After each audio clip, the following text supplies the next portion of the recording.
Hello दोस्तों, आप सभी का स्वागत है मेरे चैनल पढ़ो पढ़ाओ में। आज हम क्लास 6 का चैप्टर 5 स्टार्ट करने वाले हैं। राज्य, राजा और एक प्राचीन गणराज्य।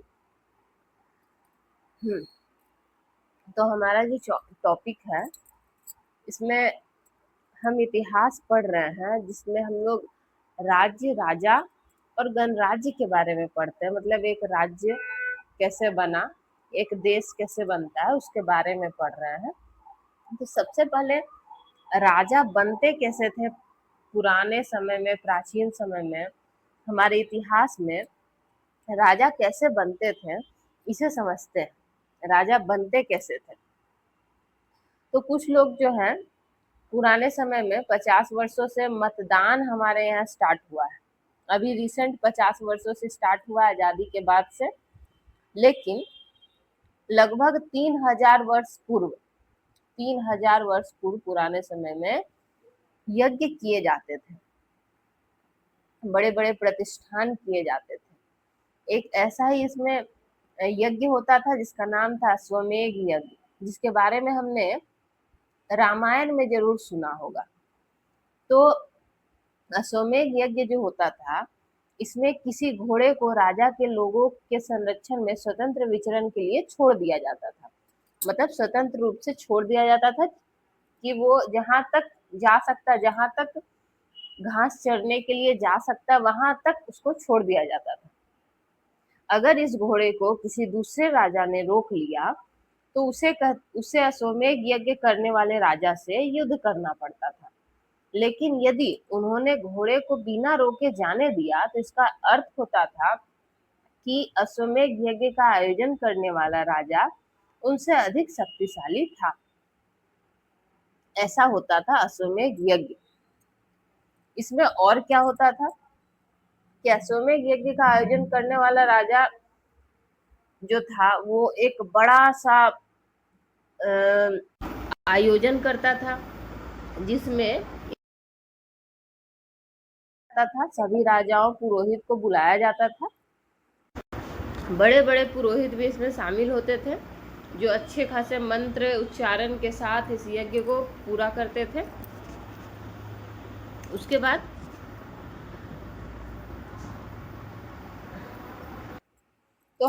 तो इस तरह का आयोजन किया जाता था।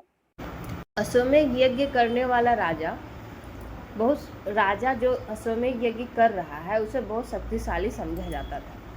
यज्ञ में आने वाले सभी राजा उसके लिए उपहार लाते थे। इस प्रकार के आयोजन में राजा का स्थान मुख्य होता था। राजा को बाघ की खाल के एक विशेष आसन पर बिठाया जाता था, जिसको कि राज सिंहासन कहते थे। युद्ध के मैदान में राजा का सारथी ही उसका अभिसहचर होता था। सर पर राजा के द्वारा प्राप्त की था। इसके अलावा राजा के जो सगे संबंधी, उनकी रानी, पुत्रियां जो होती थी, वो राजा के साथ उसे पूरा करते थे। पुरोहित राजा के ऊपर पवित्र जल छिड़कने के अलावा अन्य कई अनुष्ठान पूरा करते थे। इसके अलावा क्या होता था कि वैश्य और साधारण जन जो होते थे, ये लोग भी राजा के लिए उपहार लाते थे। वैश्य और पुराने अन्य साधारण लोग जो थे, वो राजा के उपहार लाते थे और इसमें शामिल होते थे। लेकिन शूद्र, चूंकि उस टाइम जाति प्रथा थी, तो शूद्र जाति के लोग जो थे, उन लोगों को इस तरह के यज्ञ में शामिल होने का आमंत्रण नहीं दिया जाता था, उनको अलग रखा जाता था। अब बात करते हैं वर्ण व्यवस्था की। तो वर्ण व्यवस्था 4 प्रकार की थी। ब्राह्मण, क्षत्रिय, वैश्य और शूद्र, ये थे। अच्छा, उत्तर भारत, विशेषकर गंगा यमुना क्षेत्र में उत्तर वैदिक काल में रचे गए ग्रंथ थे सामवेद, यजुर्वेद, अथर्ववेद। ऋग्वेद जो था उससे भी पहले का रचना है। तो जो उत्तर वैदिक काल में रचे गए ग्रंथ थे सामवेद, यजुर्वेद, अथर्ववेद के आधार पर समाज को 4 वर्णों में कर्म के अनुसार विभाजित किया गया था। आज जो हमारी व्यवस्था है, वो जाति आधारित है। यहाँ कर्म से कोई लेन देन नहीं होता है, लेकिन पुराने समय में कर्म के आधार पर वर्णों को विभाजित किया गया था। तो क्या क्या कर्म थे? जैसे कि ब्राह्मण का काम था वेदों का अध्ययन अध्यापन करना, यज्ञ करवाना, ये उनका काम होता था, पूजा पाठ कराना। अच्छा, अधिकार क्या था? इनका अधिकार जो था सर्वोच्च रखा जाता था, इनको उपहार दिया जाता था, इनको ऊंचा स्थान दिया जाता था। अच्छा, क्षत्रिय का क्या काम था? युद्ध करना, प्रजा की रक्षा करना, और यज्ञ करने का अधिकार इनका अधिकार था, यज्ञ ये करते थे। ठीक है। अब वैश्य कौन थे? जो कृषि, पशुपालन, व्यापार करते थे वो वैश्य हुआ करते थे, और इनको भी यज्ञ करने का अधिकार था, उसमें शामिल हो सकते थे। लेकिन सबसे निचली जाति थी शूद्र। अन्य 3 वर्णों की सेवा करना इनका काम था। ब्राह्मण, क्षत्रिय, वैश्य का सेवा करना शूद्र का काम हुआ करता था, और इनको किसी भी पूजा पाठ प्रतिष्ठान में सम्मिलित नहीं किया जाता था। बाद के काल में वर्ण का निर्धारण जन्म के आधार पर होने लगा, और समाज में छुआछूत, अछूत की अवधारणा का विकास होने लगा। लेकिन उस समय जो था, उस समय इस तरह की छुआछूत का व्यवस्था नहीं था, ये अभी होने लगा है। अब जनपद के बारे में कुछ जाने तो अश्वमेध आदि महायज्ञों का आयोजन करने वाले राजा अब जन के नहीं बल्कि जनपदों के राजा समझे जाने लगे थे। जनपद के राजा का मतलब होता है वहाँ जहाँ जन के बसने के स्थान को जनपद कहते थे, जहाँ जन बसते थे वहाँ जनपद, उस स्थान को जनपद कहते थे। तो अभी पुरातत्वविदों ने इन जनपदों की बहुत सी बस्तियों की खुदाई करवाई है। पुरातत्वविद जो थे इन जनपदों का वहाँ पे साक्ष्य मिला है, प्रमाण मिला है। दिल्ली का पुराना किला, उत्तर प्रदेश में मेरठ के पास हस्तिनापुर और एटा के पास स्थित अंतरजी खेड़ा इसके प्रमुख उदाहरण हैं, जो कि जनपद के उदाहरण है। जनपद खुदाई के दौरान पता चला है कि हाँ यहाँ पे जनपद थे। खुदाई के प्राप्त अवशेषों से पता चलता है कि इस समय के लोग झोपड़ियों में रहते थे, पशुपालन करते थे, और चावल, गेहूं, दाल, जौ, धान, गन्ना, तिल और सरसों इस समय उगाया जाता था, ये उगता था। ठीक है। अच्छा, इस समय के जो लोग थे चित्रित धूसर पात्र, मतलब धूसर और लाल रंग के मिट्टी के बर्तन बनाते थे। इस पर सुंदर सुंदर ज्यामितीय आकृति, सरल रेखाएं चित्रित करते थे। इस तरह का ज्यामितीय आकृति इसमें चित्रित किया जाता था। पात्र बनाते थे, उसमें रंग करते थे, ये होता था। अच्छा, इसके अलावा आप समझते हैं कि महाजनपद क्या होता था। महाजनपद के बारे में अगर समझें तो लगभग 2500 साल पहले कुछ जनपदों का महत्व काफ़ी बढ़ गया, कुछ को खास बोलने लगे, महत्व ज़्यादा देने लगे, तो उसे महाजनपद कहने लगे, उसे कहने लगे महाजनपद। इन महाजनपदों में से ज़्यादातर की एक राजधानी होती थी। राजधानी को चारों ओर से लकड़ी, ईंट, पत्थर की ऊंची दीवार से मतलब बना करके किलाबंदी की जाती थी। मतलब एक एरिया जिसको पूरा तरह से प्रोटेक्शन दिया गया हो, चारों तरफ से किला, ऊंचा ऊंचा दीवार बना करके उसको सुरक्षित रखा जाता था, उसे कहते थे महाजनपद। अब ये किलाबंदी होता क्यों था? तो लोगों ने अपनी सुरक्षा के लिए इन बड़े बड़े किलों का निर्माण कराया ताकि अन्य राजाओं की सेना इस पर हमला ना कर सके, इसीलिए होता था। बहुत से राजाओं ने अपनी राजधानी के चारों ओर ऊंची, विशाल और प्रभावशाली दीवारें खड़ी कर अपनी समृद्धि और शक्ति का प्रदर्शन करने लगे। ये शुरुआती था जनपद से महाजनपद, उसके बाद उसको किलाबंदी करने लगे, और इसका देखा देखी सभी राजा जो है अपना अपना एरिया घेरने लगे, पूरा का पूरा किलाबंदी कर दिए, ऊंची ऊंची दीवार खड़ी कर दिए अपना प्रभाव जमाने के लिए और अपने आप को ज़्यादा सुरक्षित रखने के लिए। अच्छा, इस तरह के किले बनाने के बाद इसके अंदर रहने वाले लोगों और उस क्षेत्र पर नियंत्रण रखना आसान हो जाता था, इस कारण से ऐसा किया जाता था। ऐसी विशाल दीवारें बनाने के लिए व्यापक योजना बनानी पड़ती थी। बहुत सारी संख्या में ईंट पत्थर व्यवस्था करनी पड़ती थी। यहाँ के स्त्री पुरुष बच्चे सभी लोग कड़ी मेहनत करते थे। उस टाइम बिना कोई टेक्निकल औजार के ये लोग अपने हाथ से इतनी ऊंची ऊंची दीवार तैयार करते थे। खुद से चढ़ना बहुत मुश्किल होता था, लेकिन ये लोग कड़ी मेहनत करते थे, वहाँ की जनता, तब जाके इस तरह का तैयार होता था। राजाओं ने अब सेना रखनी आरंभ कर ली। सिपाहियों को हम लोग यहाँ पे पढ़ रहे हैं टैक्स व्यवस्था के बारे में, जनपद महाजनपद के बारे में हमने पढ़ा। कर व्यवस्था पढ़ते हैं।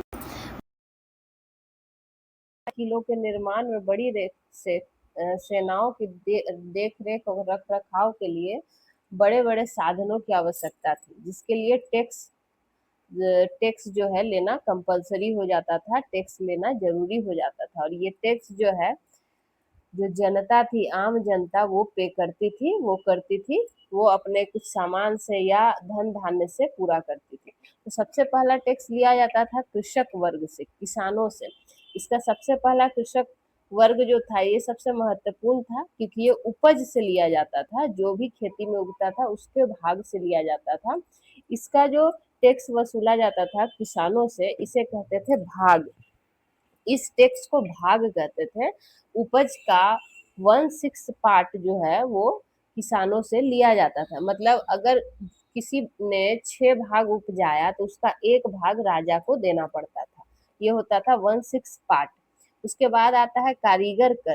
कारीगरों से श्रम के रूप में लिया जाता था। जैसे लोहार बुनकर को महीने के 1 दिन में राजा के लिए मुफ्त काम करना पड़ता था। इसके बाद आता है पशुपालक कर। जानवरों या उसके जो उत्पाद निकलते थे, जैसे दूध, चमड़ा, ऊन, इस तरह का जो भी चीज, वो राजा को टैक्स के रूप में कुछ भाग उसका देना पड़ता था। व्यापारी कर भी इसी तरह है। वस्तुओं की खरीद बिक्री पर यह टैक्स लगाया जाता था। इसके अलावा आखेटक व संग्राहक था। जो जंगल से प्राप्त वस्तु होता था, जड़ी बूटी, लकड़ी, फल फूल, जितने भी तरह के औषधि थे, सभी का कुछ भाग राजा को देना पड़ता था। ये था आखेटक और संग्राहक टैक्स। इसके बाद आता है कृषि में दो बड़े परिवर्तन। कृषि में दो बड़े परिवर्तन आए थे, लोहे के फाल का बनने से और धान का रोपने से। लकड़ी के फाल के स्थान पर उस समय लोहे के फाल का उपयोग शुरू हो गया था, जिससे कठोर भूमि को आसानी से जोता जाने लगा। फसलों का उपज भी इससे बढ़ने लगा। और दूसरा क्या हुआ, दूसरा परिवर्तन आया धान का रोपण से। अब बीजों के जगह जगह पर धान का पौध से उपज तैयार किया जाने लगा, जिससे क्या होता था कि पौधे मरते नहीं थे, कीड़े नहीं लगते थे, अधिक समय तक ये जीवित रहते थे और पैदावार में भी वृद्धि होने लगी। इस कठिन कार्य को मुख्यतः दास, दासी, कम्मकार या भूमिहीन खेतीहर मजदूर करते थे। तो ये परिवर्तन आया था खेती में। इसके बाद आता है कि महाजनपदों के बारे में पढ़ने का। तो हम लोग पढ़ते हैं महाजनपद के बारे में। तो हम लोग चैप्टर 5 पढ़ रहे हैं, इतिहास का, कक्षा 6 का। तो आज इसी क्रम में हम फिर से स्टार्ट करते हैं। इसी क्रम में हमने पढ़ा था कृषि में परिवर्तन। महाजनपद, जनपद को हमने पढ़ चुका था, टैक्स व्यवस्था पूरी पढ़ ली थी। कृषि में दो बड़े परिवर्तन को हमने पढ़ा था। अब हम लोग पढ़ने वाले हैं अगला टॉपिक, केस स्टडी दो प्रमुख महाजनपद के बारे में। अब जो है इतिहास में बहुत इंटरेस्टिंग और बहुत ही वाइड एरिया का जो बोलते हैं इतिहास, और बहुत अच्छा हम लोग पढ़ने वाले हैं। इसमें मगध को पढ़ते हैं। मगध जो था वो, उसका इतिहास हमारे भारत के लिए बहुत ही महत्वपूर्ण था और इसे पढ़ना बहुत अच्छा लगता है। अच्छा सब्जेक्ट है, अच्छा टॉपिक है। तो हम लोग आज पढ़ते हैं मगध जनपद, महाजनपद के बारे में और वज्जी महाजनपद के बारे में। तो टॉपिक स्टार्ट करते हैं। लगभग 200 सालों के अंदर ही मगध सबसे महत्वपूर्ण जनपदों में से एक बन गया। ये मगध जो थी, गंगा और सोन नदियाँ मगध से होकर गुजरती थी। गंगा और सोन नदियाँ जो थी ये मगध से होकर गुजरती थी। तो गंगा और सोन नदियों के किनारे का जो एरिया था वो उपजाऊ हो जाता था। ये नदियाँ यातायात, जल वितरण और जमीन को उपजाऊ बनाने के लिए बहुत ही महत्वपूर्ण थी। मगध के एक बड़े भाग में जंगल फैले हुए थे। इनमें रहने वाले हाथियों को पकड़कर यहाँ के जो राजा महाराजा थे उसे प्रशिक्षित करते थे। हाथियों को सेना के काम में लगा दिया जाता था। केवल इतना ही नहीं, इन जंगलों से गाड़ी, घर और रथ बनाने के लिए अच्छी क्वालिटी का लकड़ी भी प्राप्त होता था। इस क्षेत्र में लौह-अयस्क की भी अनेक खदानें थी। ये खदानें मजबूत औजार और हथियार बनाने के लिए बहुत ही महत्वपूर्ण थी। ये संसाधन यहाँ से लोहा मिलता था। मगध के दो बहुत ही शक्तिशाली शासक थे, बिंबिसार और अजातशत्रु। महापद्मनंद भी एक राजा थे।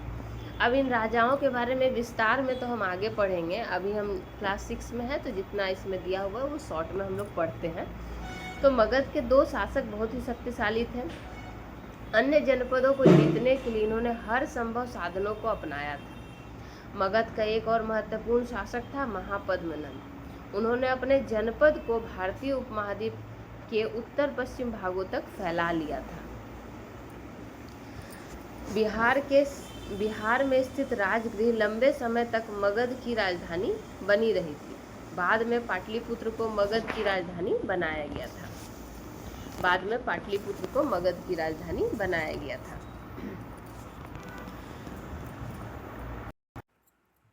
तो हम लोग मगध के बारे में पढ़ रहे हैं। तो महापद्मनंद जो थे वो अपने जनपद को भारतीय उपमहाद्वीप के उत्तर पश्चिम भागों तक फैलाए थे, इसलिए महापद्मनंद, और भी इनका बहुत ही इम्पोर्टेंट काम है, इसके लिए ये फेमस है। बिहार में स्थित राजगृह लंबे समय तक मगध की राजधानी बनी रही थी। बाद में पाटलिपुत्र को मगध की राजधानी बनाया गया था। 2300 वर्षों से भी पहले की बात है। ये एक छोटी सी कहानी है मैसिडोनिया के शासक सिकंदर की, जिसको सुनना अच्छा होगा, आप लोग सुनिए। मैसिडोनिया का शासक था सिकंदर। विश्व विजेता बनना चाहता था, लेकिन वह इसमें पूरी तरह सफल नहीं हो पाया था। कारण क्या था कि मिस्र और पश्चिम एशिया के कुछ भागों को जीतता हुआ जब वह भारतीय उपमहाद्वीप में व्यास नदी के किनारे पर पहुंचा था, तब क्या होता है कि किनारे तक पहुंचा, लेकिन जब उसने मगध पर आक्रमण करना चाहा तो उसके सैनिकों ने इनकार कर दिया। वहां के जो सिकंदर का जो सैनिक था, वहां के सैनिक जो थे वे जानते थे कि भारतीय शासकों के पास जिसके सामने सिकंदर नहीं टिकने वाला है। इसी कारण से सिकंदर को वहीं पे रुकना पड़ा था। इसी कारण से उसका विश्व विजेता बनने का सपना जो था वो चूक हो गया था। अब दूसरे गणराज्य या महाजनपद वज्जी के बारे में हम पढ़ते हैं कि वज्जी जो था मगध के समीप स्थित एक राज्य था, जिसकी राजधानी वैशाली बिहार थी। मगध एक शक्तिशाली राज्य बन गया था, उसी के समीप था वज्जी, जिसकी राजधानी वैशाली बिहार थी। और यहाँ की शासन व्यवस्था बहुत ही अलग तरह की होती थी। इसे गण या संघ कहते थे। प्रत्येक गण या संघ में अनेक राजा होते थे। कभी कभी गण के सभी लोग एक साथ शासन करते थे और उसमें से प्रत्येक व्यक्ति राजा कहलाते थे। ये सभी विभिन्न प्रकार के अनुष्ठानों को एक साथ संपन्न करते थे। सभाओं का आयोजन कर बातचीत और बहस और वाद विवाद के जरिए निर्णय लेते थे कि क्या करना है, शत्रुओं से कैसे निपटना है। सभाएं बुलाते थे, चर्चा करते थे। और इन सभाओं में स्त्रियां, दास और कमकारों को इन सभाओं में हिस्सा लेने का अधिकार नहीं था। अब इसी गणराज्य से बुद्ध और महावीर दोनों का संबंध है, इसीलिए ये वज्जी गणराज्य खास हो जाता है। बौद्ध साहित्य में संघ के जीवन का बहुत ही सजीव वर्णन किया गया है। बौद्ध साहित्य में बहुत से शक्तिशाली राजाओं ने इन संघों को जीतने के अनेक प्रयास किए, लेकिन फिर भी उनका राज्य अब से लगभग 1500 साल पहले तक जैसे जैसे चलता रहा। बाद में गुप्त शासकों ने गणों और संघों को जीतकर अपने साम्राज्य में मिला लिया। यह था वज्जी साम्राज्य, वज्जी गण या संघ जिसे कहते हैं। तो हमारा चैप्टर जो है यहाँ पर समाप्त हुआ, चैप्टर 5। इसका क्वेश्चन आंसर अब हम लोग पढ़ते हैं। तो इसमें सही या गलत बताओ। प्रश्न में पहला इसका क्वेश्चन आंसर है, अश्वमेध के घोड़े को रोकने वाले राजा को अश्वमेध करने वाले यज्ञ करने वाले राजा से युद्ध करना पड़ता था। हाँ, जो अश्वमेध यज्ञ का राजा जो था, उससे जो उसके घोड़े को रोकता था, उससे उसके साथ युद्ध करना पड़ता था। तो ये सही है। अगला प्रश्न है, जनपद के राजाओं की सभाओं में महिलाएं और दास भाग ले सकते थे। ये गलत है। केवल पुरुष राजा और नागरिक ही भाग ले सकते थे। स्त्री, दास और कर्मकारों को सभाओं में जाने की अनुमति नहीं थी। महाजनपदों के राजा किलों का निर्माण अपनी सुरक्षा शक्ति के प्रदर्शन के लिए करवाते थे। हाँ, सही है ये। इसके अलावा मगध, अगला प्रश्न है, मगध में केवल लोहे की खदानें थी, वहाँ कोई नदियाँ नहीं बहती थी। ये गलत है। मगध से जो है गंगा और सोन जैसी महत्वपूर्ण नदियाँ बहती थी। रिक्त स्थानों को भरे। उत्तर भारत में ऋग्वेद के बाद रचे गए ग्रंथों को उत्तर वैदिक ग्रंथ कहा जाता है। उपज का 1/6 पार्ट जो है वो ले लिया जाता था, जिसको भाग कहते थे। महाजनपद वज्जी की राजधानी वैशाली थी। जनपद के लोग मुख्य रूप से पेंटिंग ग्रेवेयर यानी कि चित्रित धूसर पात्र के बने बर्तनों का उपयोग करते थे। अब प्रश्न 3, समाज के 4 वर्ण कौन कौन से थे, उनका क्या कार्य था? उत्तर है, उत्तर वैदिक काल में समाज को 4 वर्णों में बांटा गया था। पहला था ब्राह्मण, क्षत्रिय, वैश्य और शूद्र, जो कि कर्म के आधार पर होते थे। ब्राह्मण का काम था वेदों का अध्ययन करना, यज्ञ अनुष्ठान कराना। क्षत्रिय का काम था युद्ध करना और प्रजा की रक्षा करना। वैश्य का काम था खेती और पशुपालन, व्यापार करना।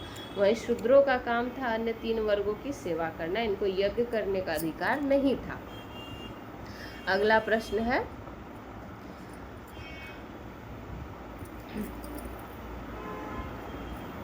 महाजनपदों के राजा कर क्यों वसूलते थे? महाजनपदों के राजा जो है विशाल और सुरक्षित, आंसर है इसका कि इसलिए वसूलते थे कि निम्नलिखित कारणों से वसूलते थे। विशाल और सुरक्षित किलों के निर्माण और देखरेख के लिए, अपनी रक्षा के लिए बड़ी और स्थायी सेना रखते थे। सेना को नियमित वेतन देना रहता था। प्रशासनिक व्यवस्था और विशाल तंत्र को सुचारू रूप से चलाने के लिए कर वसूले जाते थे। कृषि के क्षेत्र में आए 2 बड़े परिवर्तन कौन से थे? लगभग 2500 वर्ष पूर्व कृषि में 2 परिवर्तन आए। एक तो लकड़ी के फाल के जगह पर लोहे के फाल का उपयोग किया जाने लगा, जो कठोर था, सख्त मिट्टी को आसानी से जोत सकता था, जिससे पैदावार बढ़ने लगी। दूसरा, धान का रोपण, बीजों के बजाय पौध से ही पौधा उगने लगा और इससे जो है खरपतवार का खतरा कम हो गया, अच्छे से उपज होने लगी। तो ये खास परिवर्तन आया था। तो यहाँ हुआ हमारा जो चैप्टर हुआ, चैप्टर 5, इसका प्रश्न उत्तर भी समाप्त हुआ। इसमें एक इंटरेस्टिंग फैक्ट है जिसको पढ़ लेते हैं। चैप्टर के अंत में दिया गया था कि अजातशत्रु वज्जी संघ पर हमला करना चाहता था। उसने अपने एक मंत्री वश्यकार को महात्मा बुद्ध के पास इस विषय में सलाह लेने के लिए भी भेजा था। तो महात्मा बुद्ध ने मंत्री वश्यकार से पूछा कि क्या वज्जियों की सभाएं नियमित रूप से होती है? तो बोला हाँ। तो क्या उसमें सभी सदस्य उपस्थित होते हैं? तो बोला हाँ। तो वज्जीवासी की उन्नति का कारण क्या था, या हम उस पर कब युद्ध नहीं कर सकते हैं, या वो हमसे कब जीत जाएंगे, या हम उनसे कभी नहीं जीत सकते? इसका क्या कारण था कि वज्जी जो संघ था वो खास इसलिए था क्योंकि वहाँ लोग मिलकर कार्य करते थे। वहाँ के लोग जो थे वो मिलकर कार्य करते थे। पूर्ण और नियमित सभाएं